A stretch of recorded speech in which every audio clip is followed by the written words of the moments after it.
اور کھانا بھی اچھا نہیں ملتا، اس لیے انہوں نے الگ سے ایک کرائے پر گھر لے لیا ہے۔ یونیورسٹی میں ہمارا آخری سال تھا، انہوں نے مجھے آفر کی کہ تم بھی ہمارے ساتھ رہنے کے لیے آؤ۔ میں تو پہلے ہی ہاسٹل کے نظام سے تنگ تھی، کیونکہ مجھے عمران سے ملنے میں بھی بہت مشکل کا سامنا کرنا پڑتا تھا۔ میں نے فوراً حامی بھر لی اور اپنا سامان پیک کرنے لگی۔ عروج نے مجھ سے پوچھا کہ میں کہاں جا رہی ہوں، تو میں نے کہا کہ میں لڑکیوں کے ساتھ رہنے کے لیے جا رہی ہوں۔ تو تم آرام سے ہاسٹل میں رہو، ابھی تو پورا 1 سال باقی ہے، ہم روز ملا کریں گے، سارا دن ساتھ ہوں گے، بس رات میں وہاں چلی جایا کروں گی۔ لیکن عروج اس بات پر بہت بھکر سی گئی، ایسے رونے لگی جیسے میں اس کو چھوڑ کر جا رہی ہوں۔ سچ کہوں تو مجھے عروج کے بچے جیسے رویے سے الجھن ہونے لگی تھی۔ وہ میرے ساتھ ایسے پیش آتی تھی جیسے اس نے مجھے خرید لیا ہو، کہ اس کے علاوہ میں کسی سے بات بھی نہیں کر سکتی، کسی کے ساتھ بیٹھ بھی نہیں سکتی تھی۔ اور اب میں نے جانے کی بات کی تو وہ بچوں کی طرح رو رہی تھی، تم مجھے چھوڑ کر کیسے جا سکتی ہو؟ اور وہ مجھ پر ایسے حق جتا رہی تھی جیسے میں اس کی ملکیت ہوں۔ کیوں نہیں چھوڑ کر جا سکتی؟ تم میری بہن تو نہیں ہو؟ اچھا، تو اب تمہیں یہ یاد آ گیا کہ میں تمہاری کچھ نہیں لگتی؟ 2 سال سے تو تم میرے ماں باپ کے پیسوں پر پل رہی ہو۔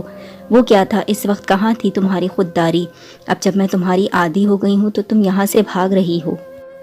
تو تم ایک خود غرض انسان ہو صنم، اور میں تم سے صرف یہی مطلب تھا۔ مجھے عروج کی اس بات پر بہت غصہ آیا۔ ہمیں جھگڑا ہو گیا، ہم بحث کر رہے تھے کہ اچانک عروج نے ایک گلدان اٹھا کر میرے منہ پر دے مارا۔ میرا منہ زخمی ہو گیا اور مجھے فوراً اسپتال لے جایا گیا۔ عمران بھی وہاں آ گیا۔ میں 2-3 دن اسپتال میں رہی۔ عروج تیسرے دن وہاں آئی، اس کی حالت بہت بری تھی، چھوٹے بچوں کی طرح رو رہی تھی اور میرے قدموں میں گر کر مجھ سے معافی مانگنے لگی کہ میں نے جان بوجھ کر نہیں کیا، مجھ سے غلطی ہو گئی، مجھے معاف کر دو۔ میں نے اسے معاف کر دیا، پھر یہ کہا کہ آج کے بعد ہم کبھی نہیں ملیں گے، آج سے ہم دونوں کے راستے الگ ہیں اور میں تمہیں صرف اللہ کے لیے معاف کر رہی ہوں۔ ہمارے پیپرز ہو گئے، ہم لوگ اس کے بعد کبھی نہیں ملے۔ میں نے عمران سے شادی کر لی۔ عمران اپنی نوکری پر جاتا تھا اور میں بھی۔ ہم دونوں مل کر اس گھر کی قسطیں پوری کر رہے تھے۔ ہم نے کچھ سامان بھی لیا اور اس کے بعد ہم نے گاڑی بھی لے لی تھی۔ ہماری زندگی کا پلان بہت سیدھا تھا کہ مل جل کر اپنا سب کچھ بنا لیں گے اور اس کے بعد آرام سے اپنی زندگی گزاریں گے۔ 4 سال گزر گئے تھے، ہم نے ان 4 سالوں میں اپنا گھر بھی بنا لیا اور گاڑی بھی، یہاں تک کہ ہماری نوکریاں بھی اچھی جگہ لگ چکی تھیں۔ ایک دن میرے گھر کے دروازے پر دستک ہوئی۔ عمران آفس جا چکا تھا، جبکہ آج میری چھٹی تھی۔ مجھے میری طبیعت کچھ ٹھیک نہیں لگ رہی تھی۔ میں نے دروازہ کھولا تو اسے سامنے کھڑا دیکھ کر میں حیران رہ گئی۔ وہ عروج تھی، اس کی حالت بہت بری تھی۔ اس نے پرانے سے کپڑے پہن رکھے تھے، چہرے پر کچھ خراشوں کے نشانات تھے اور بال بکھرے ہوئے تھے۔ ایسا لگ نہیں رہا تھا کہ یہ وہ پہلے والی عروج ہے۔ وہ بری طرح سے رو رہی تھی۔ روتے روتے وہ میرے قدموں میں گر گئی، کہنے لگی کہ میرا حال بہت برا ہے، میں نے 4 دن سے کچھ کھایا بھی نہیں ہے، خدا کے لیے میری مدد کرو۔ کبھی ہم ایک دوسرے کے اچھے دوست تھے، تمہیں اس دوستی اور اچھے دنوں کا واسطہ ہے، میری مدد کرو۔ سچ کہوں تو مجھے اس کی حالت پر بہت ترس آ رہا تھا۔ اس نے میرے ساتھ جو کچھ بھی کیا، لیکن میں اس کے جیسی نہیں تھی۔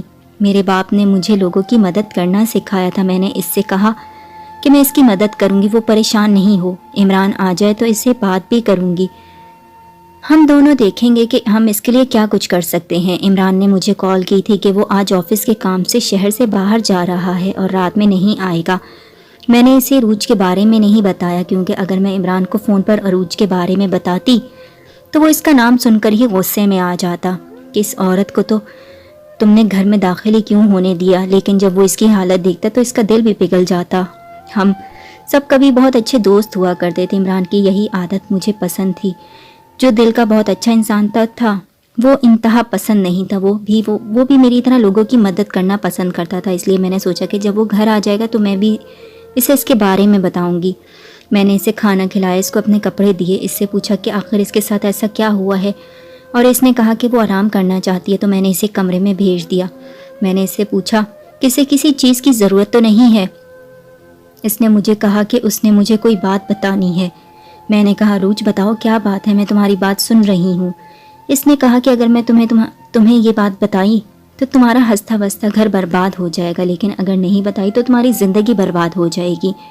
میں نے اس سے کہا کہ ایسی کون سی بات ہے جو مجھے معلوم ہے؟ میں نے کہا کہ مجھے فوراً بتاؤ، سچ سچ بتاؤ، کیا کہنا چاہتی ہو؟ میں نے تمہیں کئی سالوں سے دیکھا بھی نہیں، پھر تم ایسی باتیں کیوں کر رہی ہو؟ یہ بات تمہارے شوہر عمران کے بارے میں ہے، وہ اچھا انسان نہیں ہے، اس کا کردار غلط ہے۔ مجھے اس کی بات پر فوراً غصہ آ گیا۔ میں اپنے شوہر کے خلاف ایک لفظ بھی برداشت نہیں کروں گی۔ تم میرے شوہر پر الزام لگا رہی ہو۔ میں تمہارے شوہر پر الزام نہیں لگا رہی۔ تمہیں یاد ہے میں نے کالج میں اسے چیک کرنے کی کوشش کی تھی۔ وہ ایک نہایت ہی دل پھینک قسم کا انسان ہے۔ اس کا میرے ساتھ چکر چل رہا ہے۔ میں اس کے بچے کی ماں بننے والی ہوں۔ عروج کا اتنا کہنا تھا کہ میرے قدموں تلے سے زمین نکل گئی۔ میں نے اسے کہا کہ ایسا نہیں ہو سکتا۔ میں اس کی بات کو جھٹلا تو رہی تھی لیکن میرا دل بھی بیٹھ گیا تھا۔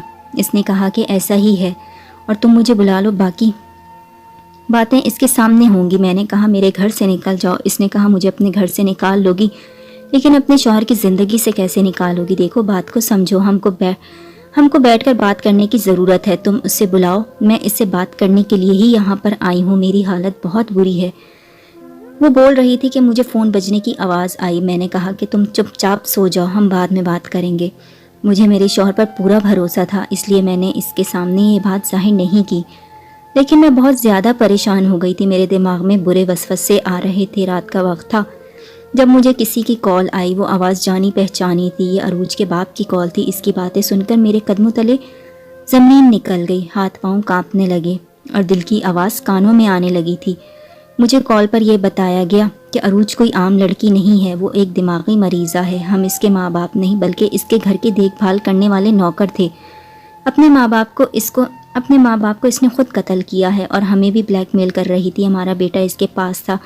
تمہارے کالج میں جس لڑکی سے لڑائی ہوئی تھی اس لڑکی کو بھی عروج نے ہی مارا تھا اور تمہارے منگیتر کا ایکسیڈنٹ بھی عروج نے ہی کروایا تھا۔ وہ تمہیں 4 سال سے تلاش کر رہی ہے کیونکہ وہ تم سے بدلہ لینا چاہتی ہے۔ کل ہم نے اسے اس کے گھر سے جاتے ہوئے دیکھا ہے اور جاتے جاتے وہ اپنے ساتھ بڑے سانپ کا پستول بھی لے گئی ہے۔ وہ یقیناً آپ کے پاس ہی آ رہی ہوگی کیونکہ اسے کہیں سے آپ کا پتہ مل گیا ہے۔ آپ اگر اپنے گھر میں ہیں تو اپنے گھر سے کہیں چلی جائیں اور اپنے شوہر کو یہ سب بتائیں اور جا کر پولیس سے رابطہ کریں۔ میں نے عمران کو کال کی پر وہ کال نہیں اٹھا رہا تھا۔ میں بہت ڈر گئی تھی، بار بار اس کا نمبر ملا رہی تھی کہ اچانک کسی نے میرے سر پر بہت زور سے وار کیا۔ مجھے یاد نہیں کہ میں کہاں تھی۔ جب میری آنکھ کھلی تو صبح ہو رہی تھی اور میں ایک کرسی پر رسی سے بندھی ہوئی تھی۔ عروج میرے سامنے کھڑی تھی۔ اس کی حالت کسی پاگل جیسی لگ رہی تھی۔ اس نے اپنے سارے گناہ قبول کیے اور ہاں میں نے یہ سب کچھ کیا ہے، پر میں نے وہ سب کچھ تمہارے لیے کیا تھا اور تم نے مجھے دھوکہ دیا۔ میں تمہارے لیے سب کچھ کیا، تمہیں اپنی بہن سمجھا اور تم نے بدلے میں میرے ساتھ کیا کیا؟ مجھے چھوڑ کر اس لڑکے کے ساتھ چلی گئی، اپنی زندگی بسا لی۔ یہ بھی نہیں سوچا کہ میرا کیا ہوگا۔ میں بہت ڈری ہوئی تھی۔ وہ ایک خونی تھی، وہ میرے ساتھ کچھ بھی کر سکتی تھی۔ عمران بھی گھر سے باہر تھا اور میں کچھ بھی نہیں کر سکتی تھی۔ عروج نے مجھ سے کہا کہ میں تمہیں اپنی اچھی دوست سمجھتی تھی پر تم نے میری دوستی کے قابل نہیں تھی۔ اس نے پستول کا رخ میری طرف کیا اور میں نے دعائیں کرنا شروع کر دیں کہ اللہ مجھے بچا لے۔ قریب تھا کہ عروج گولی چلا دیتی کہ موبائل بجے۔ اس نے موبائل اسپیکر پر کیا تو دوسری طرف میری ڈاکٹر تھی، اس کے پاس میں نے 2-3 دن پہلے چیک اپ کے لیے گئی تھی۔ وہ مجھ سے خوشی سے بتا رہی تھی کہ میں امید سے ہوں، پر میں نے کوئی جواب نہیں دیا تو اس نے کال بند کر دی کہ شاید آواز نہیں آ رہی۔ میں پھوٹ پھوٹ کر رونے لگی۔ مجھے اتنی بڑی خوشی ملی تھی پر شاید میری زندگی جانے والی تھی۔ قریب تھا کہ عروج گولی چلا دیتی کہ عمران آ گیا اور اس نے عروج کا ہاتھ عمران کو چوٹ لگے لیکن اس نے اس کو روک لیا۔ کچھ دیر بعد وہاں پولیس بھی آ گئی اور عروج کو انہوں نے پکڑ لیا اور پولیس نے بتایا کہ یہ ایک خطرناک مجرم ہے جس کے نام سے ہمارے پاس پہلے ہی بہت سی رپورٹ درج ہوئی ہیں۔ اس کا نام عروج نہیں ہے اور اس کی اصل کہانی کوئی نہیں جانتا۔ یہ کہاں سے آئی ہے؟ جس بنگلے میں یہ رہتی تھی اس بنگلے کے مالکوں کو بھی اسی نے مارا تھا۔ پولیس عروج کو وہاں سے لے جانے لگی تو وہ چھوٹے بچے کی طرح رو رہی تھی اور روتے روتے اس نے میری طرف ہاتھ بڑھایا کہ سنم پلیز مجھے بچا لو، کیا میں تمہاری اچھی دوست نہیں تھی؟ میں نے اس کی آنکھوں میں دیکھا اور کہا کہ تم کبھی بھی کسی کی اچھی دوست نہیں ہو سکتی۔ عروج کو یہ سن کر جیسے اتنا صدمہ لگا وہ بالکل ساکت ہو گئی۔ پولیس والے اسے وہاں سے لے گئے اور اس نے کوئی مزاحمت بھی نہیں کی۔ میں نے اللہ کا شکر ادا کیا اور اس واقعے کو بھولنے کی کوشش کی۔ وہ کون تھی؟ اس کے ماں باپ کون تھے؟ وہ کیوں اس مقام پر پہنچی کہ ایک مجرم بن گئی؟ کیا وہ کوئی ذہنی بیماری تھی؟ ان سب سوالوں کا جواب ہمیں نہیں مل رہا تھا، مگر شکر اس بات کا کیا ہم لوگوں نے کہ میری زندگی بچ گئی۔ امید کرتی ہوں کہ آپ کو میری یہ کہانی پسند آئی ہوگی۔ چینل پر نئے ہیں تو چینل کو لازمی سبسکرائب کیجیے گا۔ پھر حاضر ہوں گی نئی کہانی لے کر، تب تک کے لیے اللہ حافظ۔ سپنا اور اپنے پیاروں کا خیال رکھیے گا۔